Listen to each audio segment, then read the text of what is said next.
भगवान को सिर्फ आपका भाव चाहिए होता है। भगवान भाव से प्रसन्न होते हैं। बाकी तीनों लोकों में ऐसा कुछ भी नहीं है जो आप उन्हें दे सके। हम प्रार्थना में कहते हैं ना कि तेरा तुझको अर्पण क्या लागे मेरा। दोस्तों, इस पूरे ब्रह्मांड की हर चीज उसी की है, तो क्या देंगे उसे। लेकिन एक भाव जो है वो आपका है, वो मेरा है। जब हम उसे वो समर्पित करते हैं तो बहुत प्रसन्न होते हैं भगवान। सुनिएगा ध्यान से। नमस्कार दोस्तों, मैं हूं अनुज शर्मा। यह किस्सा है राजस्थान का, 1615 का। राजस्थान में नागौर जिले में कलवा गांव में एक जीवन राम जी रहते थे। भगवान कृष्ण के अनन्य भक्त, भक्ति में डूबे रहते थे, भगवान की पूजा करते थे। सबसे पहले भगवान को भोग लगाते थे, उसके बाद दिन के सारे काम करते थे। तो हुआ यूं कि उनके यहां एक बेटी पैदा हुई, खूबसूरत बेटी, खूबसूरत कन्या। जीवन राम जी ने उनका नाम रखा कर्माबाई। अब जो कर्माबाई थी बेहद सुंदर, बेहद शालीन। अब पिता के संस्कार बेटी को मिलने ही थे। अब हुआ यूं कि समय बीतने लगा और जीवन राम को लगा कि अब थोड़ी तीर्थ यात्रा की जाए, बाहर जाया जाए। तो जाने से पहले उन्होंने कहा कर्माबाई को कि कर्मा बेटा, सारे काम छोड़ के सबसे पहले मेरे ठाकुर जी का ध्यान रखना, उनको सुबह सुबह भोग लगाना, उसके बाद दीन दुनिया के काम कर। अब जीवन राम तीर्थ यात्रा पर चले गए और अगले दिन सुबह कर्माबाई ने सोचा कि ठाकुर जी को मुझे भोग लगाना है, आज तो मैं वो चीज बनाऊंगी जो मुझे सबसे अच्छी बनानी आती है। तो उसे सबसे अच्छी खिचड़ी बनानी आती थी। तो उसने सुबह उठ करके खिचड़ी बनाई। सारे काम छोड़ के सबसे पहला काम क्या किया? खिचड़ी बनाई। और खिचड़ी बना करके बिना नहाए धोए भगवान के मंदिर में रख दी और भगवान को कहा भोग लगाओ, खाइए आप। और उसके बाद सारे काम करने लगी, जैसे नहाना, घर में झाड़ू पोछा करना। और बार बार मंदिर में देखती रही कि खिचड़ी खाई कि नहीं खाई, भगवान ने भोग लगाया कि नहीं लगाया। अब मंदिर के पास से जब भी गुजरती देखती खिचड़ी वैसे के वैसे रखी। उसका नहाना धोना भी हो गया, उसके घर की साफ सफाई भी हो गई, लेकिन खिचड़ी वैसे की वैसी रखी। बड़ी परेशान हुई कि मैंने पहली बार भोग लगाया, ठाकुर जी ने भोग नहीं लगाया। मैंने पहली बार खिचड़ी बनाई, हो सकता है ठाकुर जी को पसंद ना आई हो। तो उसने थोड़ा घी और डाला, उस बाजरे की खिचड़ी में थोड़ा गुड़ और डाला कि शायद कम रह गया हो, इसलिए भोग ना लगाया हो। और फिर इंतजार करने लगी, फिर भी ठाकुर जी ने खिचड़ी नहीं खाई। अब जब वो परेशान हो गई तो उसने कहा कि ठीक है, कोई बात नहीं, ऐसा है कि आप मत खाओ, मैं भी नहीं खाऊंगी। जिद पे अड़ गई, बोली कि देखो ठाकुर, खिचड़ी बेकार है या अच्छी है, मैंने बड़े प्रेम से बनाई है। आप जब भोग लगाओगे उसके बाद ही मैं खाऊंगी, नहीं तो मैं नहीं खाऊंगी। और ये ठान के बैठ गई ठाकुर जी के पास। दोस्तों, ये भाव जो है ना, इतना पवित्र था,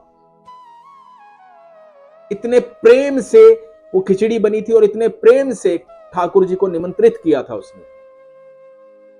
ठाकुर जी प्रकट हुए, मूर्ति से आवाज आई कि कर्मा, तेरी खिचड़ी अच्छी बनी है, मैं भोग लगा रहा हूं, तू भी खा लेना। और यकीन मानना दोस्तों, देखते देखते वो थाली खाली हो गई। ठाकुर जी ने भोग लगाया, ठाकुर जी ने भोग लगाया, वो इतनी प्रसन्न हुई, वाह, मेरे ठाकुर ने भोग लगा लिया। और बोली कि देखो पिताजी नहीं है, अब रोज मेरे यहां खिचड़ी खाने आना है, सब कुछ छोड़ करके। और ये दिनचर्या बन गई कि सुबह वो उठती, उठ करके ठाकुर जी को भोग लगाती और बाकी सारे काम बाद में करती। एक दिन एक महात्मा उनके घर आए। महात्मा ने देखा कि सुबह उठ करके सबसे पहले ठाकुर जी को भोग लगाती है, खिचड़ी बनाती है, उसके बाद बाकी सारे काम करती है। तो संत ने कहा कि देखो, तुम बिना नहाए धोए, बिना कुछ काम किए, घर में साफ सफाई किए बिना ठाकुर जी को भोग लगा देती है, ये तो गलत बात है। आगे से थोड़ा ध्यान रखो, साफ सफाई का ध्यान रखो, नहाया करो, उसके बाद ठाकुर जी को भोग लगाया। अब बेचारी कर्मा भोली भाली थी, उसने कहा मैं ध्यान रखूंगी महाराज, आपने जैसा कहा है कल से वैसा ही होगा। दोस्तों अगले दिन वो उठी, उसने स्नान किया, घर की साफ सफाई की और खिचड़ी बनाने में समय लग गया। खिचड़ी बनाने में समय लग गया, उसने भोग लगाया, जल रखा।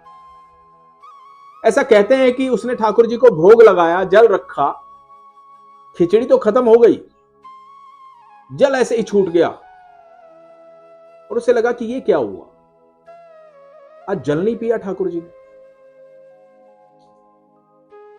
इधर मंदिर में जब द्वार खुले जगन्नाथपुरी में, तो वहां देखा कि जगन्नाथ जी के चेहरे पर खिचड़ी लगी हुई है।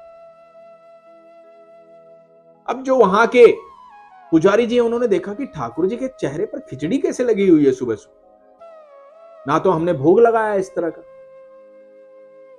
चिंता में आ गए, बोले प्रभु ये क्या है, ऐसा कैसे? कहते हैं कि रात को सपने में ठाकुर जी आए, जगन्नाथ जी आए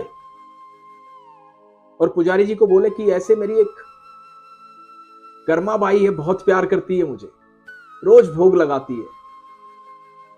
कोई संत आया और उसे कह गया कि तू बिना नहाए धोए भोग लगा देती है। तो आज हुआ यूं कि वो नहा धो करके स्नान करके पूजा पाठ करने लगी, सब काम करने के बाद उसने मुझे भोग लगाया और इधर तुम्हें द्वार खोलने थे, तो मैंने खिचड़ी खाई, आज तो जल भी नहीं पिया, बड़ी उदास है बेचारी। मैं भाग करके यहां पहुंचा, जब आपने द्वार खोले तो मेरे मुंह पे खिचड़ी लगी हुई थी। पुजारी जी सुबह उठे और खोजा उस संत को जिसने शिक्षा दी थी और कहा देखो तुमने गलत शिक्षा दी है, वो भोली भाली है, ठाकुर जी को प्यार करती है, भोग लगाती है, ऐसी शिक्षा क्यों दी तुमने? तो कहते हैं कि वो संत वापस गए और कर्मा बाई से कहा कि कर्मा बाई, ये जो नियम होते हैं ना, ये संतों के लिए होते हैं, तुम्हारे लिए नहीं है। तुम जैसा करती थी वैसा ही करो, जैसे भोग लगाती थी वैसे ही भोग लगाओ। कर्मा बाई वैसे ही भोग लगाने लगी। समय बीतता गया, क्योंकि कर्मा बाई अपने गांव को छोड़ आई थी, बरसों से जगन्नाथपुरी में रह रही थी, वो तीर्थ यात्रा पर निकली थी, यहां आकर रह रही थी। तो अब समय जब बीतता है, आदमी का शरीर भी बूढ़ा होता है, उम्र भी हो जाती है। तो एक दिन कर्मा बाई ने देह त्याग, कर्मा बाई ने जब देह त्याग दी, तो कहते हैं कि जगन्नाथपुरी में भगवान जगन्नाथ की आंखों से आंसू आए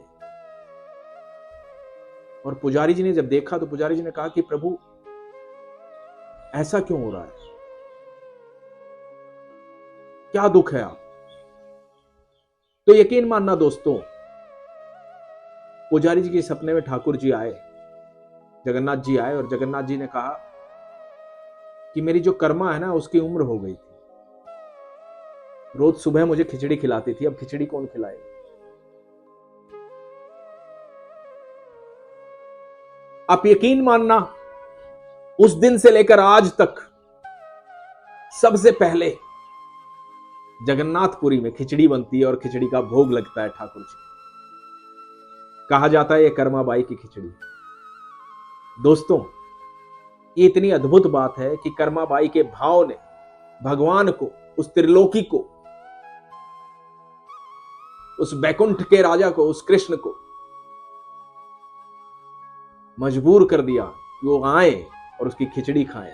ये उसके प्रेम का भाव है। ये प्रेम का भाव इतना अद्भुत है कि ठाकुर जो द्वारकाधीश है, ठाकुर जो राजा थे, द्वारका के राजा थे, वो प्रेमवश होकर के सारथी बन गए थे अर्जुन के। जब आप प्रेम दिखाते हो तो भगवान स्वयं आपके पास आ जाते हैं, क्योंकि हमारे पास उनको देने के लिए सिर्फ भाव है, बाकी सब मिथ्या है, बाकी सब उसी का है। अपने भाव को सच्चा रखिए, अपने प्रेम को सच्चा रखिए, अपने विश्वास को सच्चा रखिए। ईश्वर हर पल आपके साथ है, हर क्षण आपके साथ है। ये भाव अद्भुत है, ये प्रेम अद्भुत है। और आप यकीन मानना, इन तीनों लोकों में कोई हर क्षण, हर पल आपके साथ है तो स्वयं ईश्वर ही है, बाकी सब मिथ्या है, बाकी सब निरर्थक है। हरे कृष्णा दोस्तों, हरे कृष्णा।